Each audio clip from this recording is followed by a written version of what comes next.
AI is fantastic at gathering information like that. So if you want to use it for fact finding, information gathering, hey, I heard somebody talk about breadcrumbing. What's breadcrumbing? That is the best use of AI. In terms of how to apply it to your own life, I think that's where AI really falls short. Hello, everybody. Welcome to another episode of the Love Strategies Podcast. I'm your host for today, Dr. Gary Lewandowski. I'm the Chief Love Scientist at Love Strategies.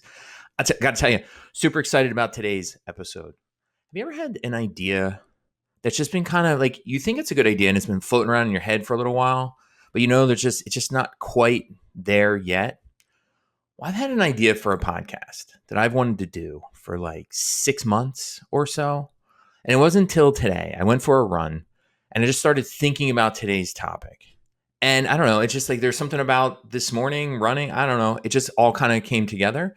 And so I am super psyched to talk about this today. So what we're talking about today is this question of, should you use AI or artificial intelligence to make your dating life easier? AI right now, all the rage. It has been for about a year. Every day there's new news out there about artificial intelligence and how it's going to make our lives easier or take our jobs or God knows what, right? And so it's just natural. I mean, I can apply anything to relationships, but we all know dating can be hard, right? And so of course, who wouldn't want to do everything possible to make your dating life easier? And so if artificial intelligence, this AI stuff, can make everything else in your life easier, why not dating, right? And so let's start off with just a little bit of background. So what is AI? So I decided, rather than coming up with my own version of what I say AI is, because I'm not an expert in AI, I asked one of the AI software things to tell me. And so this particular AI software said, AI, what does it do? It engages in text-based conversations with users like yourself, right? So you actually kind of type into it and it almost has a conversation with you. And it said, I can answer questions, provide information on various topics, assist with problem solving, generate text-based prompts, offer advice, that caught my attention, and even engage in casual conversation. And like I said, I used one of these large language model AI apps. I'm not going to specify which one because I have no opinion or knowledge about which one's better or worse and all that kind of stuff. I will just say, some of the most popular ones right now, which can change week to week. I mean, there's literally new things coming out all the time. ChatGPT is probably the most popular one, the one most people have heard of. There's also something called Claude AI. And then Google, Facebook, Microsoft, everybody has their own thing. And if they don't have it the moment I'm saying this, like I said, in a day or two, who knows, right? I mean, this stuff is just moving so fast. And so, these AI models can help us with all kinds of things. Like I said, problem solving, fact finding, all that kind of stuff. But offering advice, well, I mean, advice about what, right? And so what about dating advice? Can AI really help? And if it can help, would people trust this, right? The question I like to think about is like, should people trust AI to give them dating relationship advice? Here's the crazy thing. I did a little digging. It's already happening, right? According to data from Singles in America study, this is large-scale data analysis of Match.com users. They report that 27% of online daters feel optimistic about using AI for their dating life. So that's 1 in 4 people. 1 in 4 people are like, yeah, AI is going to help make my dating life easier. They report that at this moment, right, and this was data from last year, 6% of singles have been using artificial intelligence in their dating life. So now of that 6%, now, I mean, considering all the users that they have, I mean, 6%, it's a small percentage, but it's a large number of people. But still a small percent, but probably, and if we're going to be honest, probably likely to grow going forward. Of the people who are using AI, what are they using it for? So 43% of those people have used artificial intelligence to help write their dating profile, right? So you're reading dating profiles, you're like, wow, this sounds a little robotic. Well, maybe it is. We also have 37%, this is about 1 in 3 people, use AI to craft the first message they send to somebody on a dating app. And again, some of those probably feel a little robotic at times, and maybe they are. Okay, so now that's what people are actually doing, right? So 43% of the people who use AI, right, helping to write their dating profile. Some people are using it to help write the first message. Now, here's what people think about AI. People think that the use of AI. So these are people who use AI. What do they think it's doing? They think it helps them get better matches. They think it helps them get more matches, which we might have a debate about whether more matches are actually a good thing or not. And they think it's making meeting potential partners a faster process. Now, this is what they think is going on. What we know from psychology is what people think is true doesn't often match up so well with what's actually true. And then overall, a third of singles think that AI is capable of doing a good job of assessing compatibility between partners. Okay, I'll just say that makes sense on some logical level in that, there's a lot of factors that go into compatibility. So, what better to help with this, managing all these factors and weighing all these factors and just kind of thinking about how they all combine than artificial intelligence, which can, manage all this stuff at once. So far, right, what we know from the psychological research and the relationship science on compatibility, and which, some of that research has used machine learning and fancy data and does all this factoring and all these. It's really darn hard. It's really, really hard to assess compatibility because there's just so many things that factor into it. And a lot of what people think they want is not actually what they want. What people say they want isn't a lot of what they follow through on. And so compatibility is mysterious, mainly because for many of us, dating, it's mysterious to us in terms of we don't always fully know what makes somebody compatible for us. And so it makes the whole thing hard. Now, can we problem solve those things in the future? Perhaps. I mean, I just rate it now, at this moment, a third of the people who think AI is going to help, probably not in the near term future, but who knows? Things are going to accelerate pretty fast, maybe in 5 years, 10 years, who knows? Okay, so here's the fun thing that I decided to do with, can AI help? We have people who are using AI to, with online dating and things like that. I thought I would put AI to the test with a common question that Adam and I get all the time. Something people love to talk about is, what kinds of texts should you send? Like, what's the best kind of text to send a guy? Specifically, the question we get about this is, what's a flirty text I can send a guy? I know Adams gets asked this a lot. He's got a whole little ebook all about this. And this is something people ask me a lot too, is like, what's the best thing? So rather than trying to answer this myself, I did what I did before, and I put this into AI to see what AI would tell me in terms of what's the best flirty text to send to a guy. Okay, so here's what the large language model had to say about this. Okay. This is the text. Hey there, just wanted to let you know that you've been on my mind lately. Your smile has a way of brightening up my day. Care to join me for, and then they have a little parenthesis, insert activity here sometime? I have a feeling it would be a lot of fun with you by my side. Emoji. So that's the text. Okay. I'll say it one more time. Hey there, just wanted to let you know you've been on my mind lately. Your smile has a way of brightening up my day. Care to join me for insert activity sometime? I have a feeling it would be a lot of fun with you by my side. Smiley emoji. First, bonus points. I did not anticipate them being able to put in emojis. Emojis in texts, generally a good thing as long as you're using them appropriately.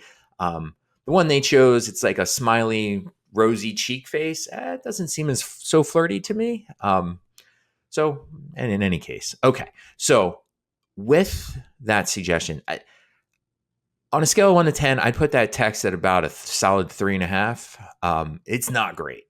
Here's a couple of things that, in terms of how we coach women in love strategies, what we would say about texts like that. First, it's way too long.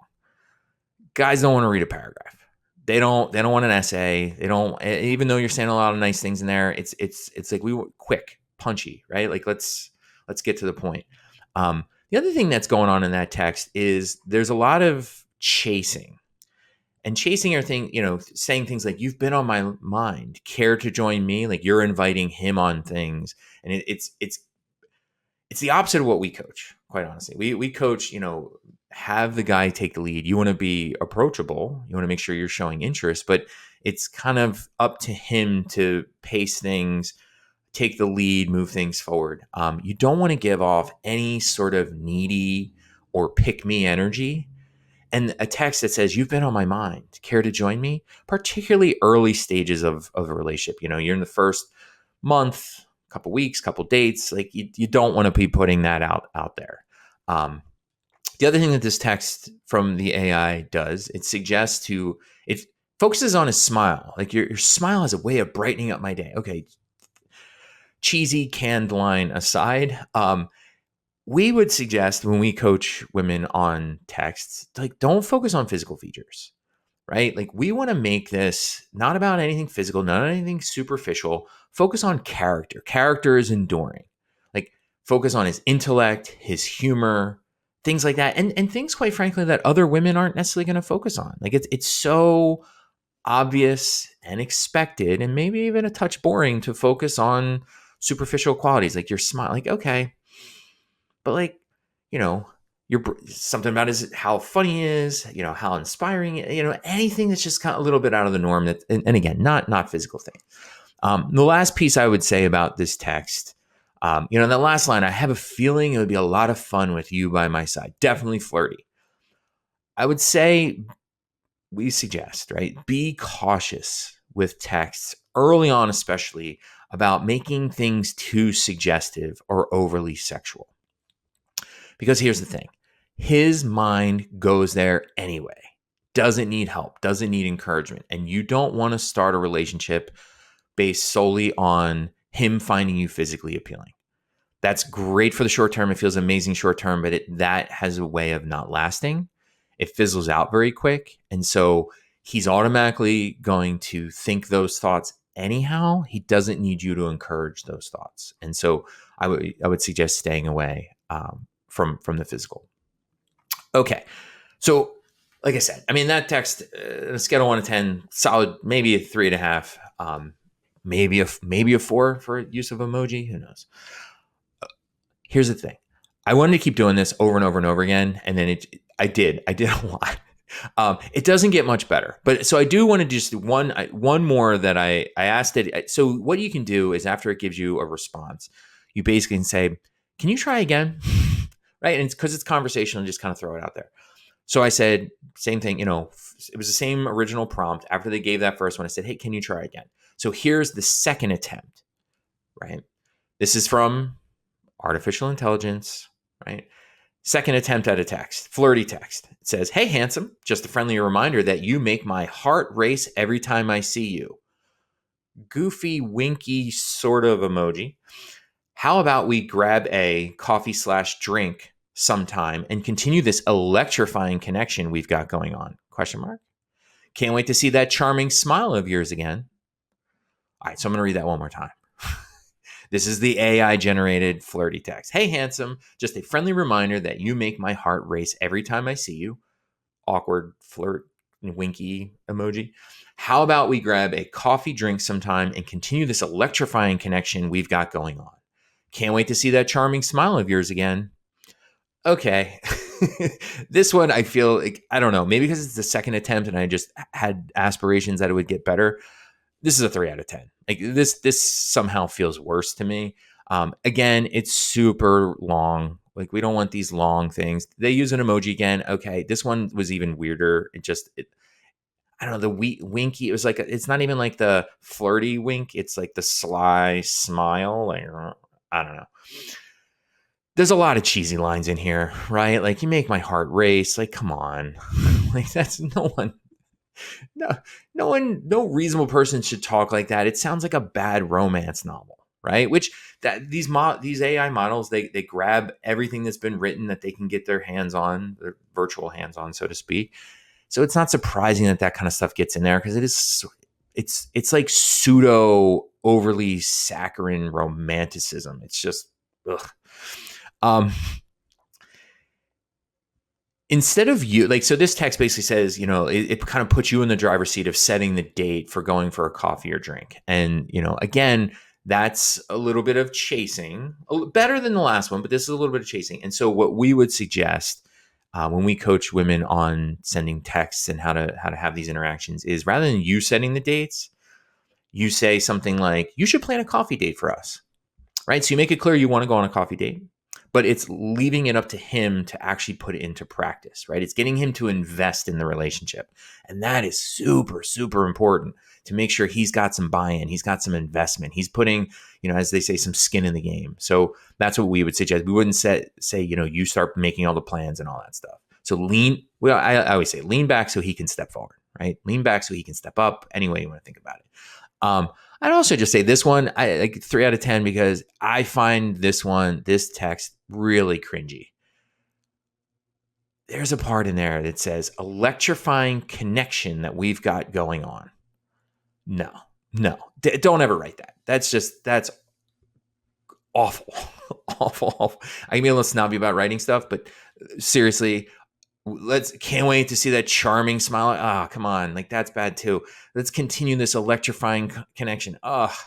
You make my heart race. Like, no reasonable person should talk like that. And no one should ever text like that. And so AI, not great. Like I said before, this is something I kind of wish Adam was here. Hopefully he's not upset with me for doing this one solo. I just kind of got excited about it, but he has a whole ebook on texting and how to send the right kinds of text that, we share with our clients. But what's a couple of the things that I know he suggests that I think are really useful that are very contrary to what this AI stuff is suggesting is basically keep your text really simple, right? Like, one of the best simple texts that I know I've heard him give as an example is something like, you're out in the world, you take a picture of something and you say, hey, I saw this and it reminded me of you. It could be something that you guys talked about over other texts. It's, something that reminded you of his profile, something about a conversation you had on your first meetup, but just like a little, saw this and it reminded me of you. And it could be anything. It doesn't even have to be something profound. This doesn't have to be the world's top-notch content. Just a little something, right? It could just be, a dog or a cloud or the size, anything. Another thing that I know Adam suggests is to keep your texts, again, short, but playful. Like, after a weekend, you just send a text. Bet my weekend beat yours. Oh, that's not a text that guys get all the time. And it's like a little competitive. Guys like that, right? And it's a little intriguing, mysterious, like, if I get that text, I'm wondering, what did she do? Nah, did my weekend might have beat hers. I get that little competitive juice going. So that's a good one. And I think when guys send you texts about things, like, they're going to send, like, so let's say a guy sends you a text that says something about electrifying connection or heart racing every time I see you. You could say, hey, that was a pretty good text, but you're going to have to do better than that. Like, a little competitive challenge. Like, that was pretty good, but I feel like you can do better, right? Kind of get him to step up and, again, invest, right? Put something into this. The other thing, as I was kind of playing around with this and asking the AI different questions, one of the things I realized is AI, it's great in the sense that you ask it a question, it gives you an answer. The thing it's not good at, though, is if you're asking the wrong question, right? So one of the things you could do for dating advice with asking AI is ask a question like, how do I get a guy to like me? It'll give you answers for that. But, in terms of how we coach and what we suggest for our clients, we would say that's the wrong question, right? It's not about trying to get a guy to like you. It's, you have to decide whether you like them. And he's naturally going to like you. Of course, why wouldn't he like you? Right? You don't have to, you're not trying to win him over and all. You just be you. You be you and see if you like him. Don't decide how you feel about him based on how he feels about you. You decide. Another common question that people ask about relationships that I think would just be a bad question, and AI will give you answers to this, is how do I avoid arguments in a relationship?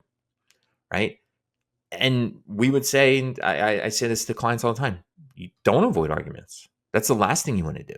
Like, you want to lean into those opportunities to, resolve conflict, right? And you never want to let an opportunity for improvement of your relationship pass you by. And that's what conflict and misunderstandings are all about. It's about gaining more clarity, understanding each other better. And so, we would never say avoid arguments. We would say, here's how you have better, more productive conversations. And so that's just the kind of nuance that the AI is just not going to be able to provide. It's just going to give you answers. And, sometimes relationships are complicated, and answers need a lot of context. And so, overall, why there's a couple reasons, and there's a couple research-based reasons why AI for dating advice is not great. As you saw, like suggestions for some basic strategic ways of sending something simple like a flirty text, they all kind of suck, right? I mean, they're basic, they're vanilla, they just generally have an odd, weird romantic attempt at it's like I feel like it's like the kind of text like a 10th grade, maybe ninth grade boy would send. Like they're just not great. Here's the big problem. You using AI to get your relationship going is a little inauthentic. Like, how would you feel if your partner captured your attention using AI? You probably wouldn't like it. It's just like if you're, it goes back to that old, Cyrano de Bergerac kind of thing of like, do you like falling in love with somebody based on them getting their words from somebody else? Like, what if you're texting a guy and he's texting you things that his friend sitting next to him is telling him to say? Like, you wouldn't like that either. And so, AI is kind of like having the weird robotic friend telling you what to say. I also say, like the AI stuff is just a little bit weird. There's a woman, Janelle Shane, who did a book about pickup lines according to artificial intelligence, right? And so according to artificial intelligence, the best pickup line was, "You look like a thing and I love you." Factually accurate. You do look like a thing. Maybe you love them. That's not a great pickup line. That's, in fact, one of the worst pickup lines I've ever heard. And so there's like a certain emotional intelligence that needs to go into a lot of this dating stuff that the AI it's got intelligence, emotional intelligence it does not have. Maybe yet, maybe ever, but definitely not now. Some people have actually done some research looking at, the title of their paper was actually, "Should ChatGPT Write My Breakup Text?" And the researchers did a little bit of work on this, did some interviews, talked to people, and essentially their conclusion, there's a quote, "Current technologies often fall short in fully addressing the nuanced needs of individuals." So essentially, should ChatGPT write your breakup text? No. It's essentially what they're saying. Like, it just doesn't do a good job. Because again, artificial intelligence is not emotional intelligence. There's also research that shows there are just certain experiences in life that people really want and value a human element, right? And so examples of that, art, right? Can we appreciate art that's made by artificial intelligence? Yes. Does it mean more to us somehow if we know a human was behind that artwork? Also, yes. Right? So art means more when we know there's a human behind it. Music's the same way, right? We can appreciate artificially created music, but when there's a human element behind it, right? So AI could write songs about breakup, right? And they might even be decent, right? They might be decent. We might like them. They have a good, whatever. But it doesn't have the same gravitas or feeling as when Taylor Swift or Olivia Rodrigo write songs about breakup, because they've lived those experiences. You can identify with your fellow human's experience. And there's just that recognition of yourself and others that you're just not going to get with artificial intelligence, right? And I think it's the same thing when it comes to love and relationships and figuring out how to navigate the very complicated world of love, is that you really want to make sure you have somebody on the other side of that, a person in this case, right, who has emotional intelligence, who has had some similar experience, who has actually felt some of the same feelings that you felt. And that's just not going to be possible with AI. It's just not yet. And, like I said, maybe ever. So I don't want to be a total downer about AI, because I do think, anytime anybody says it's completely useless, there's nothing completely useless. Everyone, there's always a use for something. So I was thinking about, how would if someone really wants to use AI, how would I suggest using it? One of the things I would say is, if you want help with writing a profile, or if you want help writing a message to somebody, you could always use AI for the first draft. That way you have something to revise. You're not looking at a blank page. Sometimes the blank page is very intimidating for some people, and it's just hard to get going. So if you can use AI to kind of get you going, you can even ask it for bullet points that way, and then you just take that material and then you can revise it, tailor it to your own self, and things like that. One caveat with that, though, is you want to make sure you're not over reliant, because if you start relying on AI too much to craft things you're saying to your partner, you'll start losing your ability to feel like you can generate those things yourself. And then when you're out in real life and you don't have the AI helper, it can feel like it's harder to come up with some of your own unique material because you've always been using the AI to help out. So you can use it to get rid of the blank page. I think that is a really good use for it, but I would also, still caution about over relying on it, right? It just becomes, it can be a crutch, and that can be rough. The one thing I do think AI is really good for, that if you need information about things, like you want to learn, what are the different types of love, right? AI is fantastic at gathering information like that. So if you want to use it for fact finding, information gathering, hey, I heard somebody talk about breadcrumbing. What's breadcrumbing? That is the best use of AI. In terms of how to apply it to your own life, I think that's where AI really falls short. And so, I'm just going to conclude with a take home. And this is from psychologist Adam Grant, super famous, amazing podcast, TED Talks, all that great stuff. A real kind of personal idol of mine. I don't know, this is a little while ago, but I'm going to say 3 months, maybe 6 months ago, he had a podcast where he was talking to chess grandmaster Maurice Ashley on why mistakes are our greatest teachers, right? So that was the title. And so it's like how we can learn from our mistakes. And, in that, it was a great conversation in general. I highly suggest you check that podcast out. As a teacher, I found it fascinating. But one of the things that their conversation kind of meandered into this idea of how does artificial intelligence work for coaching? And this is what Adam Grant had to say. This is a quote from him. So, quote, "One of the things I've noticed so far is that AI is terrible at coaching. Terrible. Like, you ask for advice on anything, and so far tools like Claude and ChatGPT give you the most banal, trite suggestions you could possibly think of. And I think this is where there's still a great human advantage."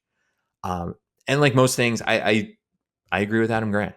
I think there's some great uses for artificial intelligence and AI and these ChatGPT, Claude AI, and all these other tools for information gathering, for learning about new topics.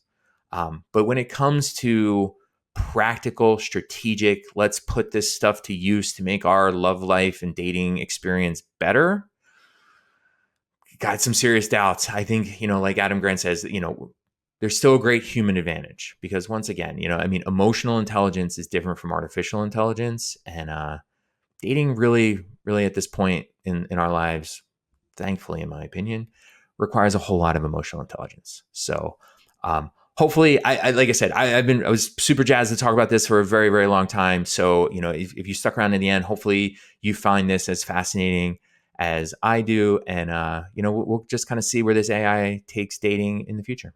All right. Thanks, everybody.